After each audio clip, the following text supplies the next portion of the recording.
Kilat News Updates. Mga balita, ngayon, 6 patay, ilang sugatan sa pagbagsak ng Cessna plane sa San Diego, California, USA. 3.4 million pesos na halaga ng shabu na sabat sa Cotabato City PDEA operation. Pagtugon at kahandaan sa sakuna pinalalakas pa ng PNP. Ako po si Cesar Soriano para ihatid ang nangungunang mga balita sa buong kapuluan ngayon. 6 ang pinangangambahang patay matapos bumagsak ang isang Cessna Citation jet sa residential area sa Murphy Canyon, San Diego, California, USA, bandang alas 4 ng madaling araw, Mayo 22. Aabot sa 100 mga residente ang inilikas habang 8 katao ang sugatan at 10 bahay ang napinsala.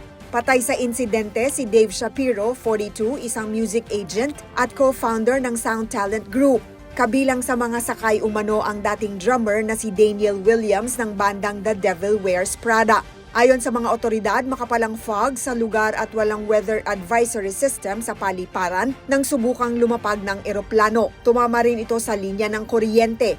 Bagamat maraming ari-arian ang nasunog, walang iniulat na namatay mula sa mga residente dahil sa maagap na pagresponde ng komunidad. Patuloy ang investigasyon ng FAA at NTSB sa sanhi ng insidente. Arestado ng PDEA BARM ang isa sa mga pinakapinaghahanap na drug trafficker sa lungsod at nakasamsam ng 3.4 million pesos na halaga ng hinihinalang shabu sa buy-bust operation sa Barangay Rosary Heights 3, Kamakailan. Ayon kay PDEA BARM Director Gil Cesario Castro, kabilang ang suspect sa top 10 most wanted drug dealers sa Cotabato City at Maguindanao del Norte. Huli siya matapos makipagtransaksyon ng kalahating kilong shabu sa mga operatiba sa Al Salam Street. Tumulong sa operasyon sina Colonel G. Binbong Cayaw ng Cotabato City Police at Brigadier General Romeo Juan Macapas ng ProBar.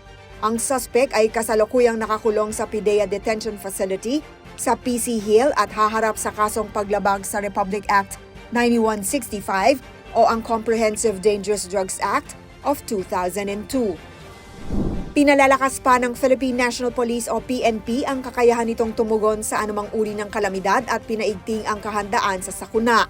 Sa pamumuno ni PNP Chief Police General Romel Francisco Marbil, sinanay ang 21,840 na mga pulis sa Urban at Water Search and Rescue, Collapse Structure Rescue at Humanitarian Assistance and Disaster Relief o HADR. May sapat na kagamitan ng PNP kabilang ang 8,422 rescue tools, 9,328 transport vehicles at 26,110 communication devices. Kaugnay nito, naganap ang taunang nationwide inspection ng disaster response assets upang matiyak ang kahandaan ng lahat ng unit sa oras ng sakuna. Ayon pa kay Marbil, ang PNP ay puwersa ng malasakit at dedikasyon. Ang misyon ay hindi lang kaayusan kung hindi ang pagliligtas ng buhay.